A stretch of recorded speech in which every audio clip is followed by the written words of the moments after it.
L'épître de Paul aux Galates, chapitre 6. Frères, si un homme vient à être surpris en quelque faute, vous qui êtes spirituels, redressez-le avec un esprit de douceur. Prends garde à toi-même de peur que tu ne sois aussi tenté.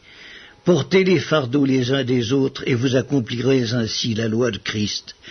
Si quelqu'un pense être quelque chose, quoiqu'il ne soit rien, il s'abuse lui-même. Que chacun examine ses propres œuvres et alors il aura sujet de se glorifier pour lui seul et non par rapport à autrui, car chacun portera son propre fardeau.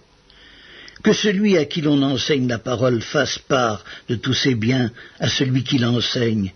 Ne vous y trompez pas, on ne se moque pas de Dieu. Ce qu'un homme aura semé, il le moissonnera aussi. Celui qui sème pour sa chair moissonnera de la chair la corruption, mais celui qui sème pour l'esprit moissonnera de l'esprit la vie éternelle.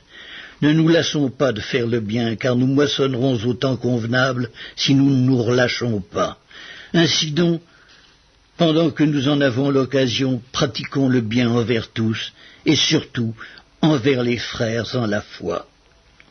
Voyez avec quelle grande lettre je vous ai écrit de ma propre main. Tous ceux qui veulent se rendre agréables selon la chair vous contraignent à vous faire circoncire uniquement afin de n'être pas persécutés pour la croix de Christ.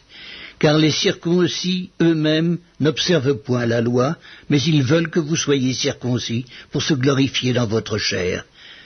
Pour ce qui me concerne, loin de moi la pensée de me glorifier d'autre chose que de la croix de notre Seigneur Jésus-Christ, par qui le monde est crucifié pour moi, comme je le suis pour le monde.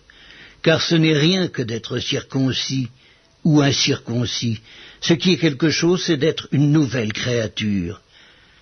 Paix et miséricorde sur tous ceux qui suivront cette règle et sur l'Israël de Dieu. Que personne désormais ne me fasse de la peine, car je porte sur mon corps les marques de Jésus. Frères, que la grâce de notre Seigneur Jésus-Christ soit avec votre esprit. Amen.